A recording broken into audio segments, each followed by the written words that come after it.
Carrie Robertson Meyer. Right. Hi, I'm Carrie Robertson Meyer. I'm running for City Council District 1.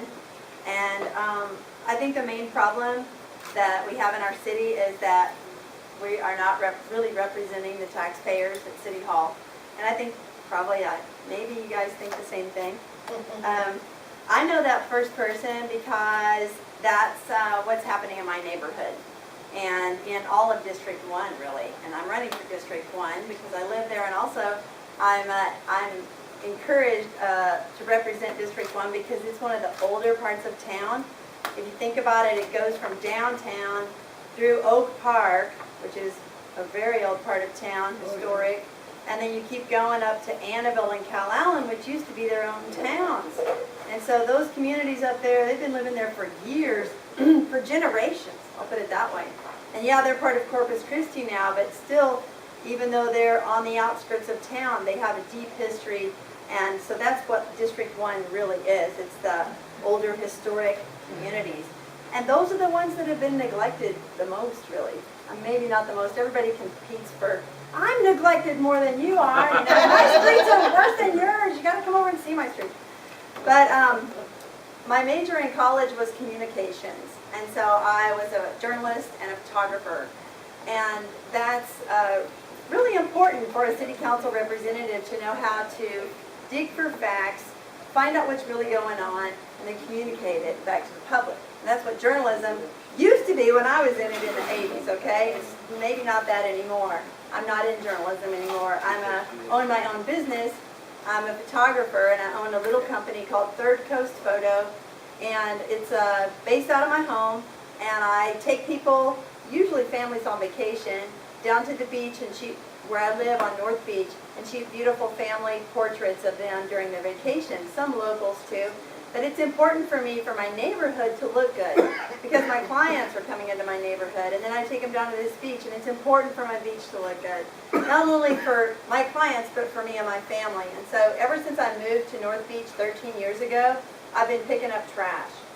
And now I don't have to pick up very much trash because through pounding on the door at City Hall enough times and sending enough pictures and enough videos of how dirty the beach was, we finally got Parks and Recreation to change the way they did things. They didn't even put on more staff. They simply got better tools, put a dumpster here, got little go-karts for their guys. Like they got a better system put in place because we were telling them, this is what's happening, and your guys are sitting around not doing anything. And, you know, we busted them. And so they came in and they changed it, and that was a big success story. So we've had a lot of success stories. We still have a whole lot to work on over there. But I feel that the neighbors coming together with the businesses and going to the city and sort of saying, hey, somebody over here on the other side of the bridge cares, and we really want our city services taken care of that we're all paying taxes for, and we have been paying taxes for a long time.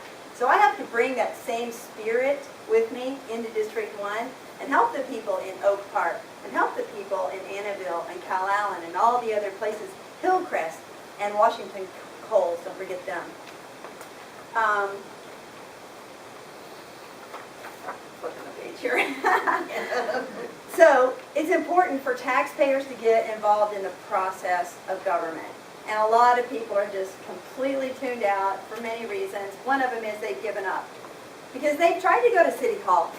Jack Gordy and I go up every Tuesday and Carol Moon, and we stand there and take our 3 minutes of whatever we think, right? And whatever's right, and what we believe in. And those people sit up there and go, yep. Or they go like this. And you're like, hello, we're the people. We're paying the taxes. Listen to us. You know, we live there. We know. And so I am from the back of the room at City Hall. That's where I am. You put me at the front of the room, you can guarantee the back of the room is going to be represented. And so are the taxpayers. I'm a voter deputy registrar, so if anybody's not registered to vote, I can help you do that. And so I think that we really need to get people to register to vote. That's really important. October 6th, this Monday, is the last day. So if your address isn't updated or your name is changed or whatever, you need to go ahead and fill one of those out, and I've got some with me. Nelda and I have historically been on the same side of a lot of issues. We are not right now.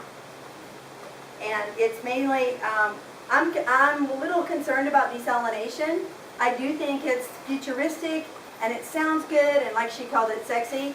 I'm worried about how much it's going to cost the taxpayers. I think that we should have industry shoulder that cost, and I think we've got our hands full with what we're trying to deal with just on our existing infrastructure. I liked what she said about getting industry to help us pay for our streets, because I can tell you where I live, semi-trucks are driving all around my neighborhood, ruining my streets. And I have to call the cops to get them off of there over and over and over again. And so our streets, because of the port, we're 2 miles from the port, less. We're right there by the port. So those trucks come into neighborhoods, and the port should be helping us pay for that stuff. Annexation. The thing about annexation, I don't know if y'all have even heard about it. I hope you have. They want to annex. Nelda is the main cheerleader for this, and David Loeb. They want to annex 16 square miles of land outside of town on private property, Chapman Ranch.